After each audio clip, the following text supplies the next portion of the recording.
Cada vez que eu venho à escola, eu me sinto absolutamente envolvido por pessoas que já foram, mas que estão imortalizadas aqui.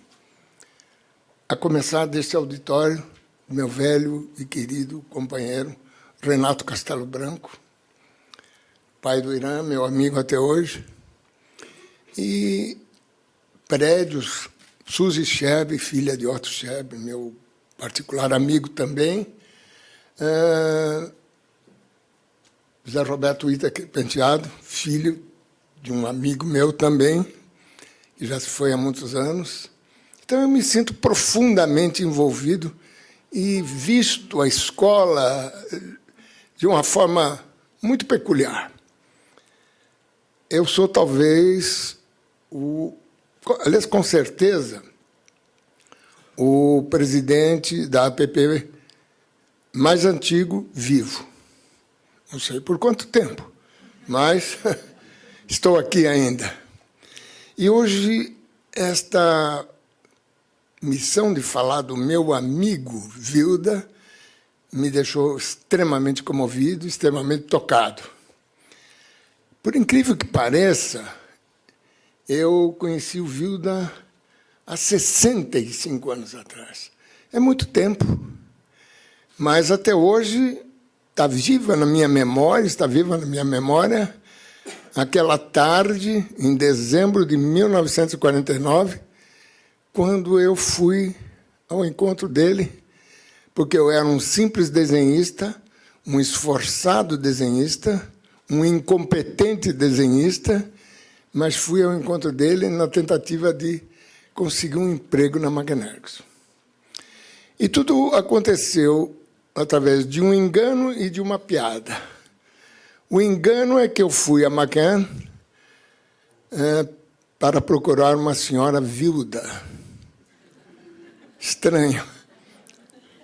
E esse foi o engano. E a piada foi que a recepcionista me disse: aguarde, por favor, que você vai ser atendido. E logo depois entrou pela sala dentro um enorme nariz com um cachimbo. Muito prazer, Geraldo. Eu digo: desculpem, eu vim aqui procurar a dona Vilda. Ele disse: eu sou a dona Vilda. Então, essa passagem eu lembro até hoje. Há 65 anos ela aconteceu. E de lá para cá, eu acho que eu fui um dos amigos mais estreitos. Tive a honra de ser um dos amigos mais estreitos do Vilda. E amigo e confidente. Eu sabia tudo da vida do Vilda, ele sabia tudo da minha vida. Nós trabalhamos juntos em várias oportunidades. O meu primeiro emprego com o Vilda foi na McEnergson, onde eu passei pelo estúdio. Como eu não era um bom desenhista, evidentemente, eu fui jogado para outras áreas e acabei me transformando em um publicitário da área de planejamento, da redação.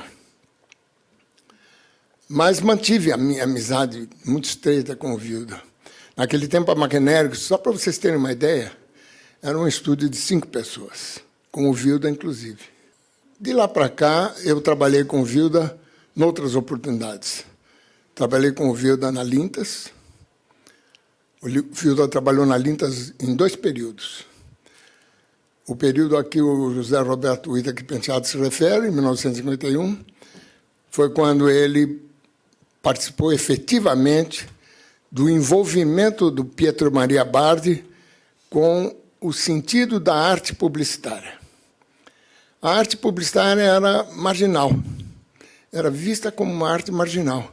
E o Vilda convenceu o professor Bardi, que era um italiano assim, teimoso, de que publicidade também era arte. E ele organizou a primeira exposição, como disse o Penteado, de arte publicitária no Museu de Arte, na Rua 7 de Abril.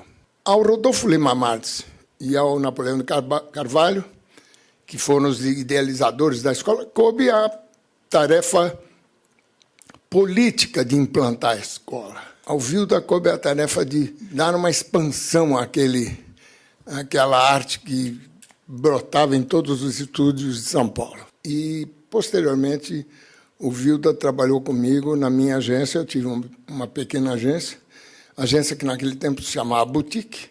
Eram as agências de criação, onde a criação era levada a sério. Fundamentalmente, acho que a criação era a parte mais importante de qualquer agência daquela época. E era através da criação que a gente convencia os clientes. E eu tinha uma pequena agência, a Birô, e o Vilda trabalhou comigo, me deu apoio. Foi a época que eu fui presidente da PP, o Vilda foi meu vice-presidente, me acompanhou e me deu um enorme apoio na consecução do primeiro encontro internacional de publicidade, que reuniu os 8 ou 10 maiores nomes da publicidade mundial em São Paulo. Um encontro que durou uma semana, com palestras, debates e cerca de 60 oficinas distribuídas em todas as agências de São Paulo. E o Vilda me deu grande apoio nesse projeto, assim como me deu grande apoio também na consecução daquela ideia de que a PP tinha que ter uma sede.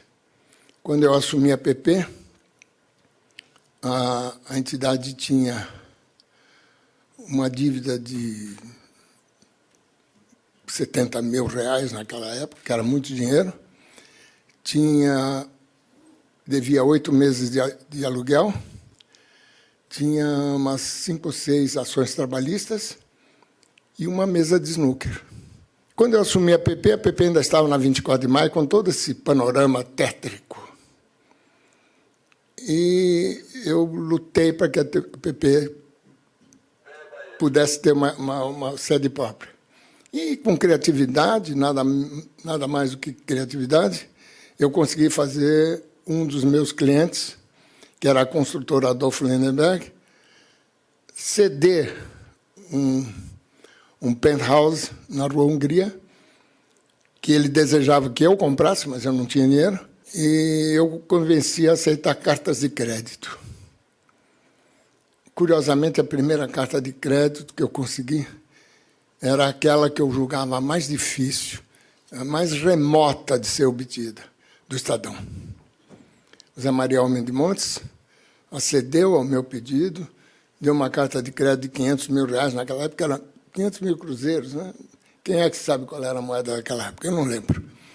Deu uma carta de crédito, logo depois eu fui às Folhas, e o presidente das Folhas disse, não, eu quero dar mais do que o Estadão. Eu falei, não, dá igual, senão eu fico numa situação delicada. Dali houve Vitor Tivita, Rádio Nacional, muitas outras empresas entraram e doaram espaços e tempo para que o Adolfo Lindenberg usasse. E a PP mudou-se. Nós ficamos com uma dívida de 700 e poucos mil reais, que foi transformada num financiamento através do Nelson Biondi.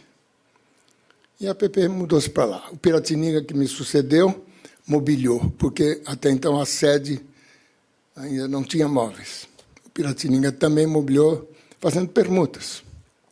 A gente sempre usou a criatividade para essas coisas. Então, foi um momento muito importante no qual o Vilda me deu um enorme apoio. Vilda era uma figura absolutamente chapliniana. Isso eu posso dizer, porque ele era capaz de pendurar um bigode de cartolina preto e ficar com aquele bigode pendurado a tarde inteira, rindo dos outros e esperando que os outros rissem dele. Ele era uma figura chapliniana, mas ele era um palhaço triste. Ele tinha tristezas, ele trazia tristezas, porque do passado dele na Alemanha, Vilda era judeu, do passado dele na Alemanha, ele mantinha um recatado e respeitoso silêncio. E eu também o respeitava nessa decisão. Mas A trajetória do Wilda dentro da propaganda brasileira foi algo de extraordinário.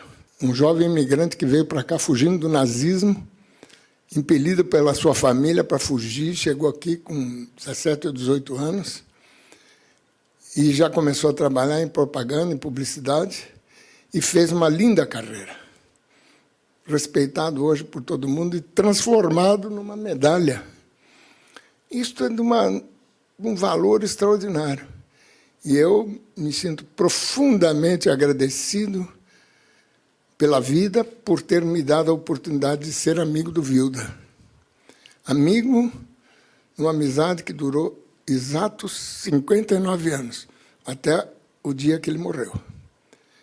Na véspera da sua morte, ele estava internado no hospital. Eu falei com ele por telefone, com muita dificuldade, porque ele naturalmente já tinha dificuldades, e eu prometi visitá-lo no dia seguinte. Naquela madrugada ele faleceu. Foi muito triste. Eu senti muito. E guardo do Wilda até hoje lembranças inacreditáveis, de companheirismo, de apoio, de troca de opiniões, de enfrentamento. E antes dele morrer, vamos dizer, uns meses antes, ele me deu um arquivo de fotos particulares e disse: Natália, guarda essas fotos com você. Um dia você saberá o que fazer com elas. E eu estou com essas fotos aqui hoje. São cerca de 50 ou 60 fotos que eu quero entregar à Escola Superior de Propaganda e Marketing para que, se possível, arquive essas fotos ou as digitalize para passar para os pósteros. É um Wilda integral que está aqui. Um Wilda desde os primeiros dias da chegada ao Brasil ao Wilda pouco antes de morrer. É um Wilda completo, com cachimbo, com taco de golfe, montando a cavalo, coisas que ele gostava de fazer e fazia com muito carinho. Essas fotos aqui vão servir, talvez, para ilustrar um pouco mais de quem era o Gerhard Wilda. Eu agradeço à Escola de Propaganda por ter me dado essa oportunidade. Quero cumprimentar os ganhadores dessa medalha, porque essa medalha deve ser guardada com enorme carinho e ostentada com muito orgulho. Muito obrigado.